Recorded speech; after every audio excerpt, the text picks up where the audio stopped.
অ্যানাস কিচেনে আপনাদের সবাইকে স্বাগত। আশা করি সবাই ভালো আছেন। আজকে আমি বানাবো বেলের শরবত।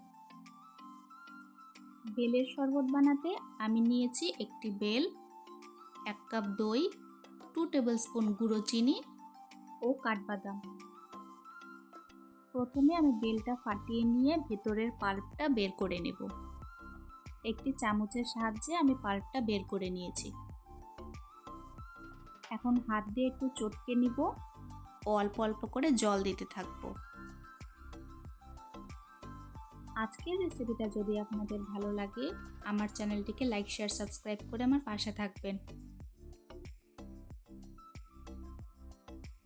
জল দিয়ে আমি পুরো পাল্পটা চটকে নিয়েছি। এখন আমি একটা ছাঁকনি বসিয়ে ছেঁকে নেব। বেলের অনেক গুণ আছে। বেল খেলে হজম শক্তি বাড়ায়, বেল খেলে শরীরও ঠান্ডা থাকে। বেলের আরও গুণ আছে, সেটা আপনারা সবাই জানেন। এইভাবে ছেঁকে নিয়ে পুরো পাল্পটা বের করে নিয়েছি।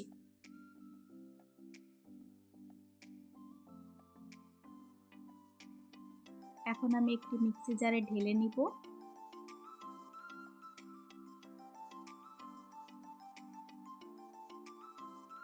টু টেবিলস্পুন গুঁড়ো চিনি দিয়ে দিব। যারা মিষ্টি খেতে পছন্দ করেন তারা আরেকটু চিনি বা গুড় দিতে পারেন। এখন 1 কাপ ঠান্ডা টক দই দিয়ে দেব। টক দই না থাকলে আপনারা 1 কাপ ঠান্ডা দুধও দিতে পারেন, কিন্তু টক দই দিলে স্বাদটা দ্বিগুণ হয়ে যায়। সামান্য একটু নুন দিয়ে দিব। এখন ভালো করে ব্লেন্ড করে নেব। এখন আমি সার্ভিং গ্লাসে সার্ভ করে নেব। ব্যাস তৈরি হয়ে গেল আমাদের আজকের রেসিপি বেলের শরবত।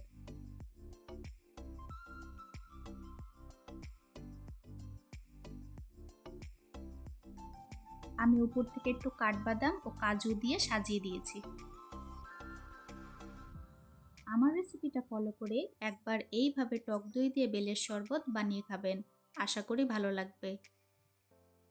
বেলের শরবত ঠান্ডা খেতেই ভীষণ ভালো লাগে। আপনারা আইস কিউব দিয়েও খেতে পারেন। আজকের ভিডিও দেখার জন্য আপনাদের সবাইকে অনেক ধন্যবাদ।